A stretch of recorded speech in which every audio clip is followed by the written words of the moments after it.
Queridos amigos, bienvenidos a esta sexta entrega, la última de la primera temporada, que en otras palabras es la culminación del capítulo número 1. En esta oportunidad vamos a ver 4 temas. Vamos a ver las raíces culturales e intelectuales del fascismo, la explicación de por qué surge el fascismo, qué tipo de reacción tienen los intelectuales estudiosos sobre el fascismo, y finalmente veremos una propuesta, la propuesta del autor para poder estudiar este fenómeno. Empecemos entonces con la primera parte. ¿Cuáles fueron las raíces culturales e intelectuales del fascismo? Recuerden que en nuestro anterior video habíamos mencionado que el fascismo como tal, según el autor, no deriva de una perspectiva filosófica ni tiene ideólogos a los cuales reclamar como padres intelectuales. Sin embargo, no porque carezca de una filosofía propia como el socialismo, el liberalismo o el conservadurismo, no por eso carece de raíces intelectuales. Y sí, en el capítulo 2, en la segunda temporada, vamos a ver cuáles eran esas raíces, cuáles eran esos pensadores y qué ideas había. Entonces, una de las primeras raíces intelectuales del fascismo es la debilitación de la Ilustración. En efecto, habían pensadores que ya desde 1800, finales del siglo, empezaron a notar que las promesas de la Ilustración no se estaban cumpliendo. Como que formaron el caldo de cultivo para el posterior crecimiento del fascismo. Una segunda raíz cultural es la imaginación del fascismo. Y aquí voy a hacer un salto para nuestro tiempo. Cuando hablamos de imaginar el fascismo, nos referimos a ciertos grupos sociales, políticos que ya en la Europa del siglo XIX, ante la convulsión, ante los cambios tecnológicos que aparecieran, como por ejemplo el tren de vapor, las máquinas industriales, los telegramas, etc., empezó a haber ciertos cambios sociales. Ante esos cambios, la gente, las sociedades empezaron a imaginar cómo sería una sociedad sin los problemas que empezaron a surgir mediante esta transformación. Haciendo un paralelo con nuestro presente, y para ver la importancia de la imaginación política. En nuestro presente hay un autor que también es importante conocerlo y se llama Mark Fisher. Él escribió un libro muy importante titulado Realismo Capitalista. Y en ese libro, él habla de un concepto llamado la imaginación. Bueno, se refiere a la imaginación y él dice, haciendo un eco del filósofo esloveno Slavoj Žižek, él dice, ¿por qué es más fácil imaginar el fin del mundo que imaginar el fin del capitalismo? Claro, todos hemos visto películas apocalípticas en las cuales viene un asteroide, vienen seres de otro mundo, hay cataclismos, hay epidemias, hay pandemias, y es fácil imaginar cómo podría acabar nuestra sociedad, ya sea por una bomba nuclear, ya sea por el cierre absoluto del internet o por la ausencia de energía eléctrica. Cualquiera de estas cosas haría sucumbir los cimientos de la civilización, tanto occidental como oriental. Es fácil imaginar. En la literatura también ha hecho lo suyo, la literatura de ficción. Pero no es fácil imaginar un país o una ciudad en la cual haya un sistema de transporte justo, en el cual haya un sistema de educación que realmente transforme la vida de los estudiantes y que les dé oportunidades para conseguir lo que anhelan y lo que desean en una sociedad. No es fácil imaginar un sistema de salud más digno para las personas. Entonces, ¿por qué no es tan fácil imaginar el fin de esta sociedad, el fin del modelo económico? ¿Y por qué sí es más fácil imaginar lo otro? Y Mark Fisher da un desarrollo teórico de esta perspectiva que me parece muy importante y que tal vez en una siguiente presentación podamos pensar y analizar ese libro. Pero volviendo al punto, en la Europa del siglo XIX existieron grupos que imaginaron el fascismo. Nunca imaginaron que podía darse en realidad. pero el solo hecho de que ellos imaginan la posibilidad hizo que más adelante el contexto cultural y social fuera más aceptable para personas que ya querían implantarlo.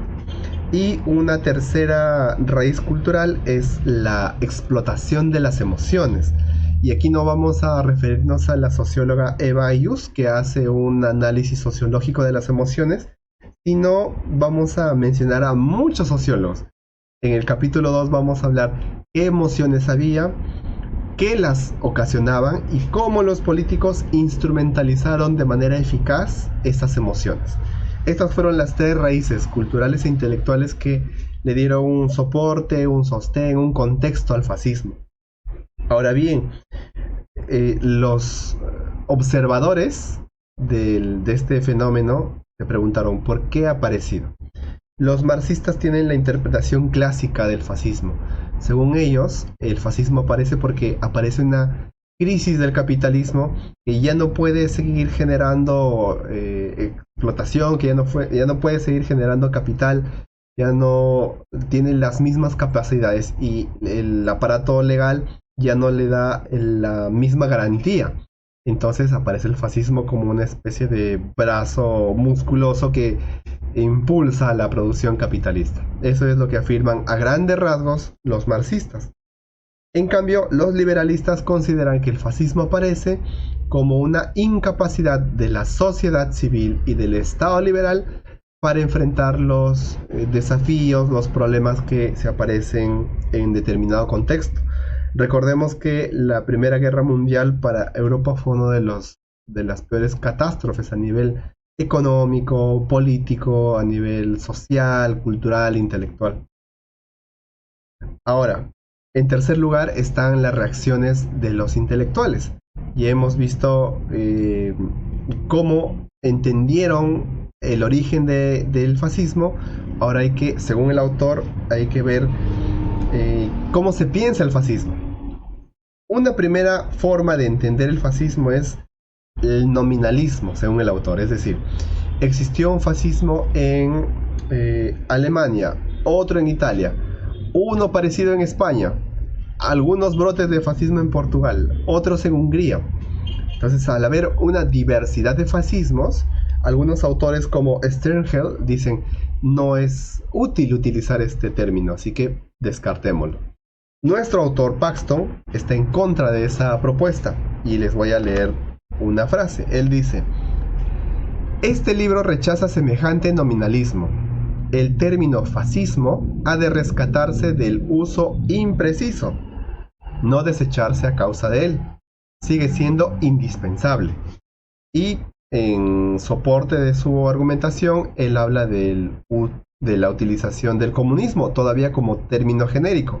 Y claro, él menciona que, por ejemplo, hay un comunismo en Rusia, había otro en Italia, había otro en Camboya, había incluso en Múnich. Había, ¿cómo le podemos llamar? Había conatos de formación de sociedades comunistas. No porque hayan muchas y que entre ellas sean muy diversas, se va a descartar el uso, dice el autor. Así que todavía él considera que es útil utilizarlo. Una segunda forma de entender o de reaccionar ante el fascismo y su diversidad y su complejidad es el enciclopedismo. Y en eso va a mencionar al autor Paine, que es un escritor que hizo un análisis omniabarcante de todos los fascismos que existían en ese tiempo y que generó una obra monumental. Tampoco es tan útil porque al final nos quedamos como una especie de, el autor dice, como un bestiario, una especie de catálogo enorme que no nos ayuda a comprender el fascismo. Y una tercera forma de reaccionar ante este fenómeno es la reacción weberiana, es decir, hablar de un tipo ideal. Identificar una esencia del fascismo que nos ayude a caracterizar ciertos movimientos políticos en la historia. Estas tres formas de entender el fascismo no van de acuerdo con nuestro autor. Él cree que no debemos ni reducir al nominalismo, tampoco debemos ser muy comprensivos con este fenómeno, y mucho menos caer en una esencia ideal o en esencialismo, como ya comentábamos en el video anterior. Él más bien habla de un proceso en el cual es menester entender que el fascismo trabajó haciendo vaivenes, haciendo alianzas, destruyendo las alianzas, buscando enemigos, de manera que este proceso, y ahora les voy a mostrar cuáles son las etapas de ese proceso, podamos entender mejor y de manera más cabal cómo actuó el fascismo en el siglo pasado.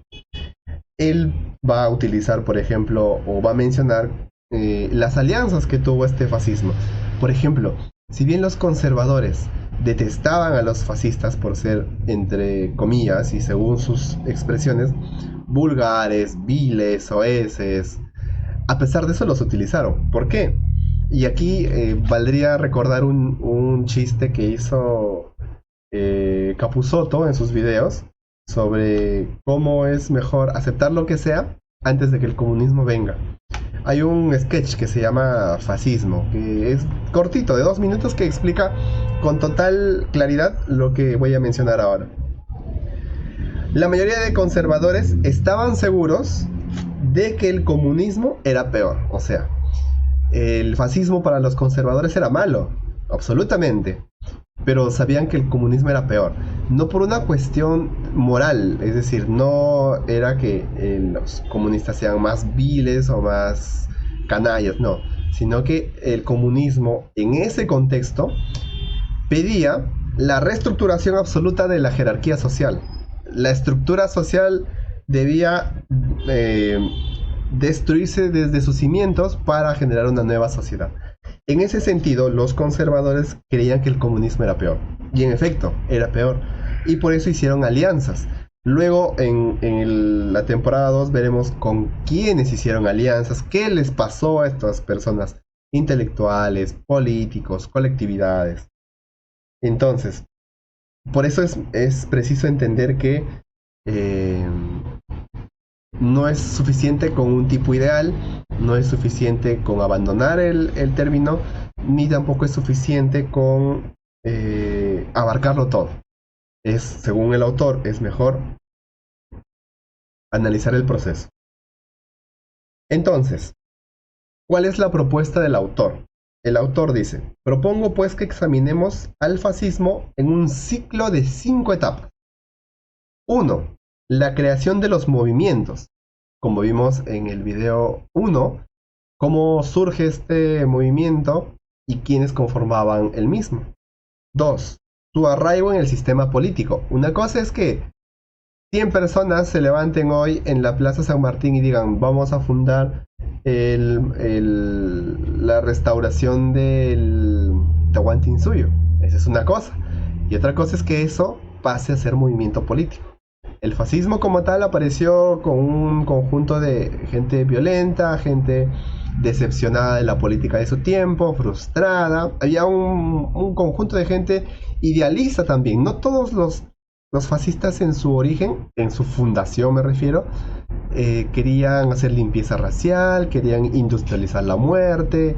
No todos. Es más, muchos de ellos tenían ideas, sí, digamos, rancias, pero cuando se ejecutan, retroceden.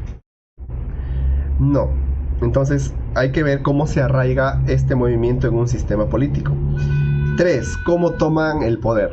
Sumamente importante.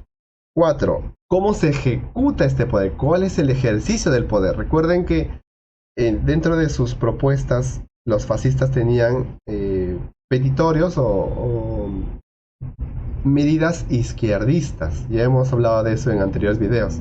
Y hemos hablado de cómo esto se utiliza para desinformar a la gente.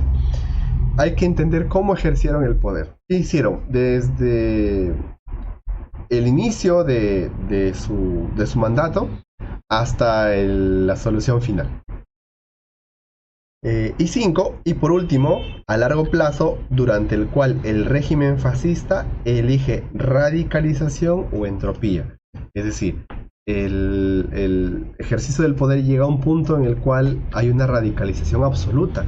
Vamos a hablar, por ejemplo, cómo en su origen el fascismo, en Italia por lo menos, no era tan, no exigía tanto la pureza biológica, pero cómo en los últimos años se producen masacres, asesinatos en Libia, por ejemplo, a raíz de una especie de radicalización en su perspectiva eugenesia. Ese es el panorama que tenemos para los siguientes videos, para las siguientes temporadas. Y en el capítulo 2, es decir, la temporada número 2, vamos a ver la creación de movimientos fascistas, es decir, la etapa número 1. Cómo se originan, qué ideólogos habían, cuál era el humus emocional y cultural de esa época. Así que nos vemos en la temporada número 2 con nuestro libro Anatomía del Fascismo. No olvides escribir en los comentarios, suscribirte y nos vemos pronto. Cuídense mucho, que les vaya bien.